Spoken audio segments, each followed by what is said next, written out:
Hello students, मैं self Hasan Chaudhary और science teacher. Today we discuss about chapter number 9 the living organism characteristics and habitat. इसमें हम लोग को एक्वाटिक हैबिटाट पढ़ना है, बाकी उधर हम लोग पढ़ लिए थे। तो एक्वाटिक हैबिटाट का मतलब होता है जल में रहने वाले जीव। जैसे जल में रहने वाले जीव कौन कौन से हैं? ओशियन मतलब महासागर में भी कुछ जीव रहते हैं। Many other sea animal have streamlined body to help them move easily in the water.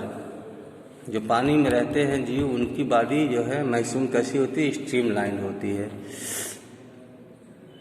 There are some sea animals like squids and octopus which do not have this streamlined shape। जैसे octopus हो गया, स्क्वाइड्स हो गया, इनके पास streamline body नहीं होती है। They stay deeper in the ocean, वो समुद्र की तली में रहते हैं। Near the sea bed and catch any prey that moves toward them. उनकी फीडिंग जो होती है अपने आसपास के जीव पर होती है। However, when they move in water, they make their body shape streamlined। जब उनको चलना होता है तब वो स्ट्रीमलाइन बॉडी अपना मेकअप कर लेते हैं। These animals have gills to help them use oxygen dissolved in water। ऐसे सभी जीव के पास क्या होता है? गिल्स होता है। There are some sea animals like dolphin, dolphin भी समुद्र में रहती है। And whale that do not have gills, इनके पास गिल्स नहीं होता है। डॉल्फिन के पास और वेल इनके पास क्या नहीं होता है? गिल्स नहीं होता है। They breathe in air through nostril और ब्लो होल्स, इनके पास छिद्र होता है, इसको नॉस्ट्रिल बोलते हैं या ब्लो होल्स कहते हैं। That are located on the upper part of their head, सिर के ऊपर इनके छिद्र होता है जिससे वो एयर एक्सचेंज करते हैं, जिसको ब्लो होल्स कहते हैं। This allow them to breathe in air when they swim near the surface of water। They can stay inside the water for a long time without breathing। बिना सांस लिए भी बहुत समय तक ये लोग रह सकते हैं। They come out to the surface from time to time to breathe in air। Did you ever see this interesting activity of dolphin in television program or film on ocean life? Pond or lake, तालाब वालाब में क्या होता है देखिए। Some plant growing in plant lakes river and even some drains, मतलब नाली में भी कुछ हो जाते हैं पौधे। Go on a field trip to a nearby pond if possible and try to observe the kinds of plant that are seen there. Observe the leaves, stem and root of this plant. Some of this plant have their root fixed in the soil. देखो कुछ पानी में fix होते हैं, कुछ ऐसे ऊपर तैरते रहते हैं, ये पानी वाले पौधे हैं। Some aquatic plant float on water, कुछ पानी पे तैरते रहते हैं, जैसे सिंगाड़ा वगैरह आप देखे होंगे। Some have their root fixed in the soil, और कुछ जमीन की गहराई से होते हैं, बहुत लंबे लंबे पौधे होते हैं। Some aquatic plant are submerged in water.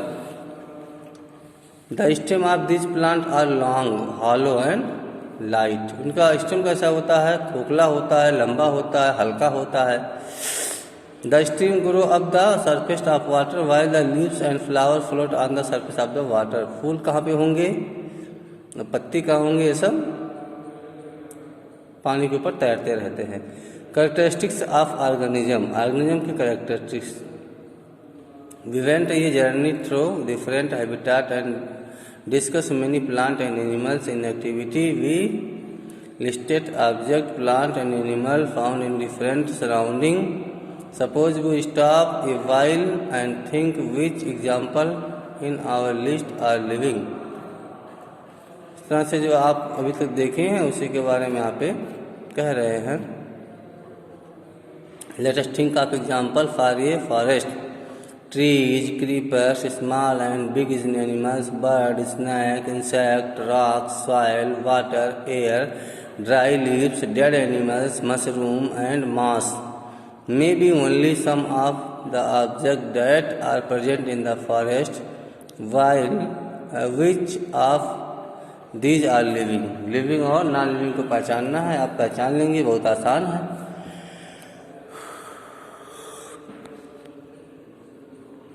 Think of objects that you can see around you at this moment and group them in living and non-living।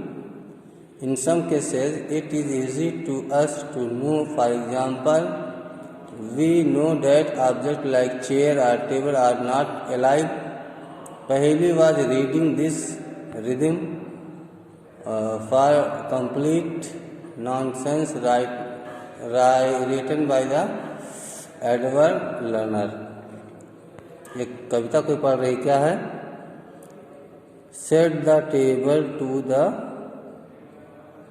chair, you can hardly be aware how I suffer from the heat and from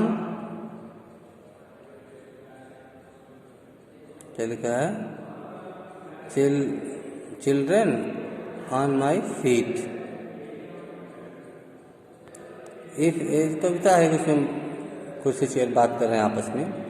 chair, table, stone और coins are not alive. ये हम लोग जानते हैं क्या living है क्या नहीं लिविंग है। Some of this characteristics are perhaps common to all living things. Do all living things need food? जितनी लिविंग थिंग्स हैं सबको फूड चाहिए। अगर फूड नहीं मिलेगा तो उनको एनर्जी कहाँ से मिलेगी? इसको सबको चाहिए। क्या सभी लिविंग थिंग्स ग्रो करते हैं? सही बात है, जितने लिविंग थिंग्स है वो ग्रो करते रहते हैं, लेकिन हम लोग एक निश्चित समय तक बढ़ते हैं, उसके बाद नहीं बढ़ते। पेड़ पौधे हमेशा बढ़ते रहते हैं। Do all organism respire? सभी ऑर्गेनिज्म रिस्पायरेशन करते हैं। Do all organism respond to stimuli? मतलब अगर किसी को टच करेंगे तो उसको महसूस होगा, एहसास होगा, उसको स्टिमुलाई कहते हैं। एक एक्टिविटी दी गई है। Living organism and excretion. जो लिविंग ऑर्गेनिज्म है उनके पास कुछ ना कुछ बॉडी से डंग मटेरियल बाहर निकालते हैं, एक्सक्रेटा बाहर निकालते हैं। ये सारे लिविंग रिप्रोडक्शन होता है, मतलब बच्चे पैदा करते हैं। प्लांट में भी देखो ऐसे होता है। ये सब करेक्टर है लिविंग ऑर्गेनिज्म के, सब करेक्टर है। रिस्पायरेशन करना, बच्चे पैदा करना, बढ़ना, ये सब इनके करेक्टर हैं। यहाँ पे थोड़ा सा कीवर्ड दिया गया, बहुत आसान है। एडाप्टेशन है, एक्वाटिक हैबिटेट है, बायोटिक है, कंपोनेंट्स और एक्सक्रेशन है, ग्रोथ है, हैबिटेट है, लिविंग है, रिप्रोडक्शन है, रिस्पायरेशन है, स्टिमुलाई। यहाँ पे जो है समरी इसको पढ़ लेते हैं।